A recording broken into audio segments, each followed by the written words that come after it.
Hey Ada, you got a sec? I keep hearing about this extreme programming thing, and to be honest, it sounds kinda, extreme. I was hoping you could break it down for me. Of course, Ben, happy to. Extreme is definitely one word for it. So where do you want to start? Okay, so I was doing some reading, and I hit this idea that just seems completely backwards. Writing your tests before you even write a single line of code. How is that even possible? You can't test something that doesn't exist. It just feels wrong. Yeah, I know it sounds totally counterintuitive at first, but trust me, there's a method to the madness. To really get why XP does things that seem so radical, we have to rewind a little and look at the world it grew out of. Oh man, that sounds painfully familiar. I was on a project once where we spent months just on the planning. By the time we actually started writing code, the requirements were already out of date. It was a total mess trying to go back and change things. Yep, you've just described the classic waterfall model. It's exactly what it sounds like, a flow in one direction like a waterfall. You do all the requirements, sign off. Then all the design, sign off. You can't move to the next step until the previous one is 100% done. And going back, forget about it. And that right there is its fatal flaw. I mean, this quote just hits the nail on the head. The whole model is built on the fantasy that you can figure everything out perfectly at the very beginning. But when does that ever happen in the real world? The business changes, technology changes, the customer changes their mind, and a rigid plan just breaks. Okay, so to fight against all that rigidity, this whole new way of thinking emerged, which we now call agile. The big idea is to just stop doing those huge separate phases. Instead, you mix everything together.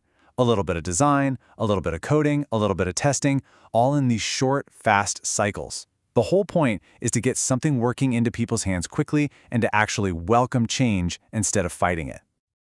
Got it. So Agile is the big picture philosophy, and XP is a specific, concrete way of doing it. Exactly. You got it.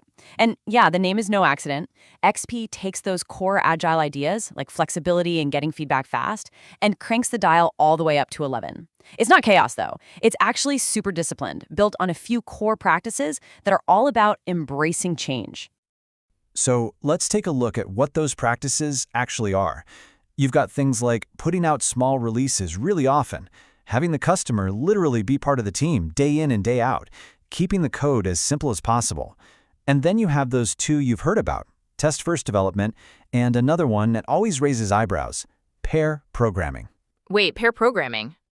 Right, that's the one. 2 developers, 1 keyword. I mean, seriously, isn't that just wildly inefficient? You're basically paying 2 salaries for 1 person's output.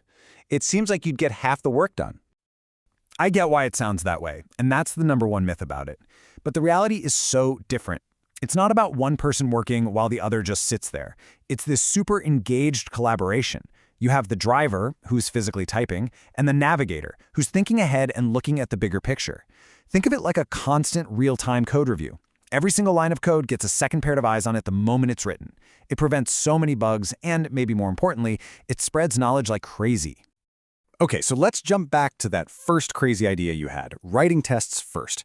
It's called test-driven development, or TDD. And it's not just some vague idea, it's a really tight, specific loop. It goes like this. 1. You write a tiny little automated test for something that doesn't exist yet. You run it, and of course it fails. It's supposed to. Then you write the absolute simplest, bare minimum code you can to make that single test pass. Once it's passing, you run all the tests, then you go back and clean up the code.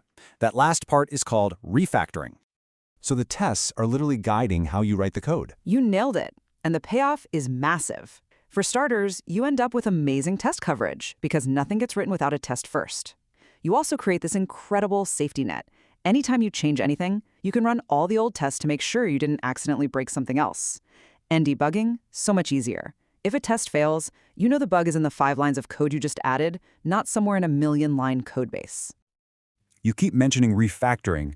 With all this speed, how do you keep the code from turning into a giant tangled mess over time? That's the $1,000,000 question. And the answer is that little step we mentioned, refactoring. It's the secret sauce. Refactoring is the discipline of continuously cleaning up the code. You're not adding new features or fixing bugs, you're just improving the design of what's already there. It's like cleaning your kitchen as you cook instead of letting the dishes pile up for weeks. So, how do you know what to clean up? Well, XP has this great term for it, code smells. These are just little hints that something could be designed better. You know, things like seeing the exact same block of code copied and pasted in 3 different places, or a single function that's grown to be hundreds of lines long, or even code that someone added because they thought, oh, we might need this someday, but it's just sitting there, adding complexity. When you spot a smell, you refactor. And here's a really important piece of the puzzle. None of this technical stuff happens in a vacuum. The guiding star for everything is the customer. And I don't mean a customer you get an email from once in a while. In XP, the customer is literally a part of the team, available every single day to answer questions. They define the work in these short, simple user stories, so the developers always know exactly what they're building and why it's valuable. Okay, this all sounds pretty amazing. So, is this the answer for everything? Should every single project be done this way? I wish it were that simple. No, it's not a silver bullet. It shines on small to medium-sized teams that are in one place, especially when you know the requirements are going to be changing a lot. But if you're building something like the software that controls an airplane, where you absolutely cannot get it wrong and you need tons of formal documentation, you're probably still lean towards a more rigid, plan-driven approach. Right, that totally makes sense. But that leads to my last question. For all those projects where it is a good fit, with all these incredible benefits, why isn't everyone doing it? That really is the big question. And the answer is, it's hard. It requires a level of discipline and a kind of cultural change that can be really difficult to achieve. A lot of companies are built on old habits, old ways of writing contracts, and teams that are spread all over the world. Getting everyone to sit together, to pair program, to have a customer on site, that's a massive shift. At the end of the day, XP isn't just a set of practices. It's a whole different mindset. And changing the way people think? Well, that's always the biggest challenge of all.